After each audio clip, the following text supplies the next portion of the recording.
Michael Jackson એક એવું નામ છે જે આજ સુધી દરેક પોપ લવરના દિલમાં વસેલું છે।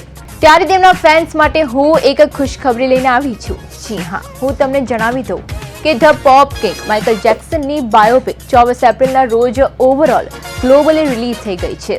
અત્યારે ફિલ્મ જ્યારથી રિલીઝ થઈ છે ત્યારથી સૌથી હોટ ટોપિક જો કોઈ હોય ને તો એ છે ફિલ્મમાં માઇકલનો રોલ ભજવનાર અભિનેતા જાફર જેક્સન, જે માઇકલ જેક્સનનો ભત્રીજો છે। ત્યારે જાફર જેક્સન કોણ છે અને આ ફિલ્મમાં એવું તો શું ખાસ છે તેના વિશે આજે ચર્ચા કરીશું। ભાઈ, માઇકલ જેક્સન એક એવું નામ છે જેની જગ્યા ના કોઈ લઈ શકે અને ના કોઈ પાસે લેવાની ક્ષમતા છે। ત્યારે તેમની જગ્યા કોણ લઈ રહ્યું છે અને તે કોણ છે તેના વિશે જાણવાની તો સૌ કોઈને ઉત્સુકતા હશે અને સાચું કહું, મને પણ જાણવાની ઉત્સુકતા છે કે ભાઈ આ ડ્રીમ રોલ કોણ કરી રહ્યું છે। જાફર જેક્સન, જે ફિલ્મમાં માઇકલ જેક્સનની ભૂમિકા ભજવી રહ્યો છે, તે હાલ સોશિયલ મીડિયા પર ખૂબ જ વાયરલ થઈ રહ્યો છે।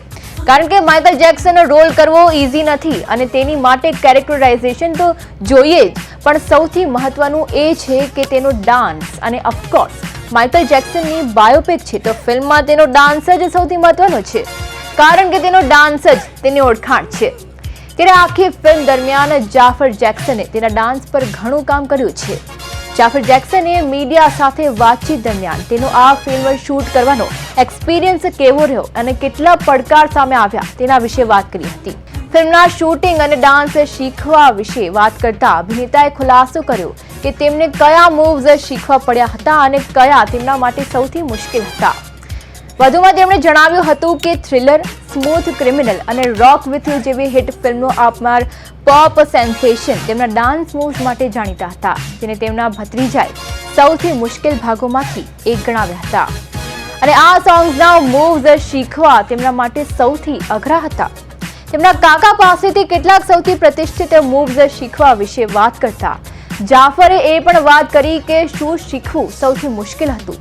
તેમણે કહ્યું કે ડેફિનેટલી સ્પિન્સ, જેની સાથે હું બધા મૂવ્સમાંથી સૌથી વધુ સંઘર્ષ કરી રહ્યો હતો।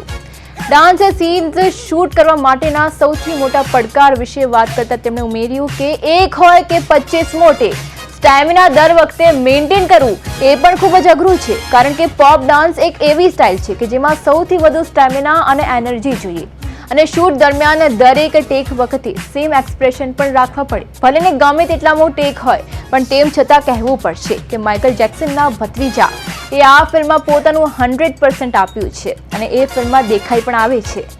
આ સિવાય આપણે થોડી ચર્ચા ઓવરઓલ ફિલ્મ પર પણ કરીએ તો માઇકલે 2026માં બનેલી અમેરિકન બાયોગ્રાફિકલ ફિલ્મ છે, જે એન્ટોનિયો ફુકવા દ્વારા દિગ્દર્શિત છે અને જ્હોન લોગન દ્વારા લખાયેલી છે।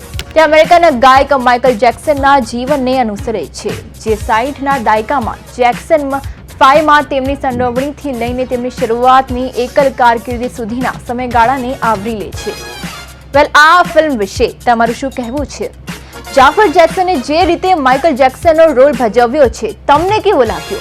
શું તે માઇકલ જેક્સનના કેરેક્ટરમાં ફિટ બેસે છે કે નહીં? અને તેના સિવાય શું તમારા મગજમાં કોઈ અન્ય એક્ટર કે જે આ રોલ માટે પરફેક્ટ હોય તે કોમેન્ટ્સમાં જણાવજો। અને હા, ઓફકોર્સ માઇકલ જેક્સનના ટ્રુ ફેન હોય તો આ વિડીયોમાં કોમેન્ટ ચોક્કસથી કરવું પડે અને આવા જ વિડીયોઝ માટે જોતા રહો પ્રદેશ 24 ગુજરાતી। નમસ્કાર।